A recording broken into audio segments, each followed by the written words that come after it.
பள்ளத்தின் நடுவில் நான் நடந்தேன், அச்சத்தின் உச்சத்தை பார்த்தேன்.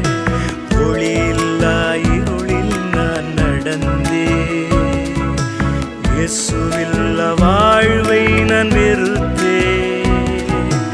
உடைத்தீர், உருவாக்கினீர், சிட்சித்தீர், சீர்படுத்தினீர், புடமிட்டீர், புதிதாக்கினீர், பிரித்தீர், பிரியாதிருந்தீர்.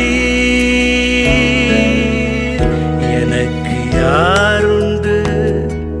கலங்கின நேரத்தில் உம் கரம் என்னை நடத்தியதே.